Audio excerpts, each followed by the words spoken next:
Hello friends, I am Dr. Vanilla, consultant ENT surgeon of Renova Hospitals, Langar House. I am going to discuss about the tonsil and the diseases of the tonsil and the treatment protocols of the tonsillitis. What is a tonsil? Tonsil is a lymphoid tissue which is situated in the oropharynx that is called which are situated likely in the mouth, for better understanding I'll tell. So it is a lymphoid tissue which is responsible for the immunity. There are T lymphocytes and the B lymphocytes. They help in the immunity of the patient.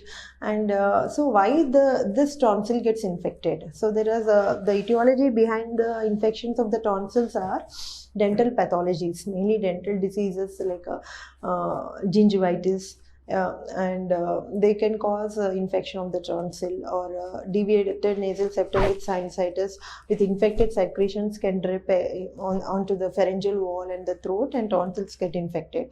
And the patient presents with recurrent sore throat, halitosis or bad breath, and difficulty or painful swallowing, which is called olinophagia. So what are the signs? We see it has to be treated by the ENT surgeon, and the doctor sees the inflamed tonsils. They are divided into follicular tonsillitis. They are classified depending on the condition of the disease. If there are follicles, so what are the follicles? See, tonsil is one lymphoid tissue which has a keratinizing stratified squamous epithelium. It has numerous crypts. The purpose of the crypts are to increase the surface area of the tonsil. The largest crypt is called crypta magna. If these crypts are blocked with pus or food debris, the tonsil gets inflamed and the patient presents with sore throat. So that is called acute parenchymatous tonsillitis is one condition where the tonsils are uniformly enlarged. And that is acute parenchymatous tonsillitis, and acute membranous tonsillitis where the membrane is formed over the tonsil, and acute follicular tonsillitis, there are pus, like the presence of spots on the tonsil. So these are the types of acute tonsillitis. Coming to chronic tonsillitis, the patient have recurrent sore throat, per month at least 6 to 7 episodes will be there, and this sore throat lasts for months. And coming to it is chronic follicular tonsillitis. The types are chronic follicular tonsillitis and a chronic fibroid. What is not fibroid? Is a chronic fibrotic tonsillitis. That is the recurrent episodes cause fibrosis of the tonsil, and the size of the tonsil regresses in size. Usually we see in adults chronic fibrotic tonsillitis. And what is the treatment in acute tonsillitis and chronic tonsillitis? So in acute tonsillitis, along with the symptoms of sore throat, we see the enlarged lymph nodes. They are called jugulo-digastric lymph nodes, which help in the lymphatic drainage of the tonsil. They are involved and they are tender in acute tonsillitis. So acute tonsillitis, the patient in the pediatric, even the kids, present with high fever, with chills and rigors, and dehydration, because the child will not able to swallow even saliva because of the pain. So then the child has to be hospitalized, and proper hydration is very important, and we give intravenous fluids along with intravenous antibiotics, painkillers, and we give the soft diet because there will be painful swallowing. So this is the treatment protocol of acute tonsillitis. Coming to chronic tonsillitis, though we give the medical management, the infection of the tonsil can be reduced, but the size of the tonsils will be the same. So then we have to go for tonsillectomy if there is a recurrent sore throat. And one more thing, see what the patients usually ask, doctor, there is only one episode of tonsillitis for our child. Is it the tonsillectomy really indicated? No, recurrent episodes, at least 6 to 7 episodes per month is an indication for tonsillectomy. And along with the tonsillitis, if the child has adenoiditis. What is adenoid? Adenoid is another lymphatic tissue which is present in the nasopharynx, just above the tonsil in the roof. So we cannot visualize the adenoid with examination. Only we visualize either in the CT of paranasal sinuses, or in the X-ray of a nasopharynx.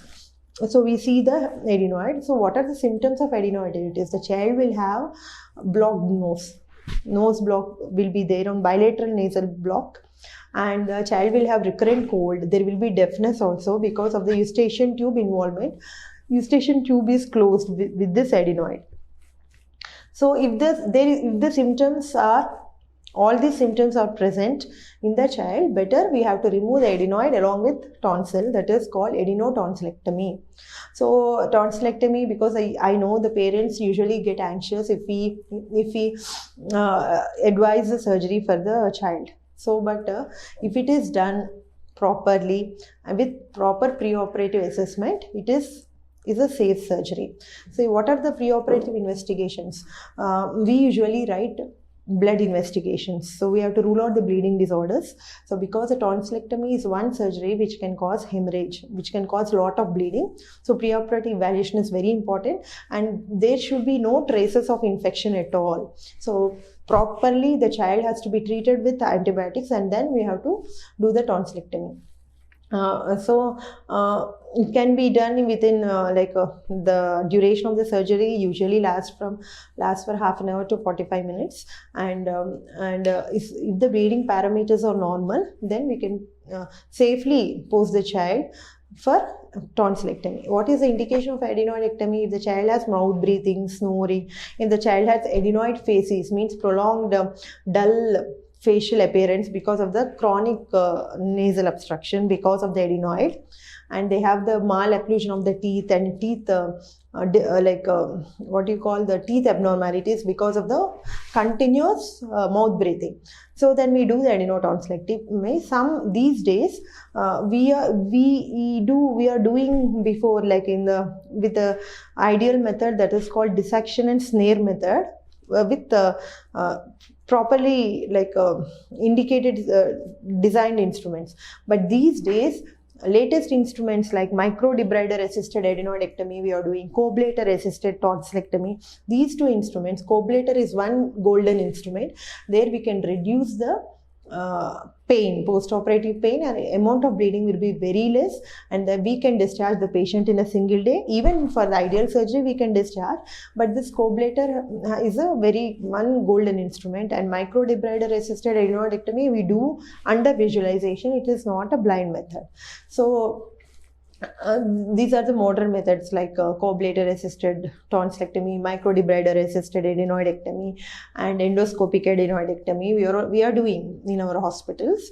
But before going to tonsillectomy, we have to assess the child, or we have to assess the patient properly, and then we have to post the surgery. Thank you.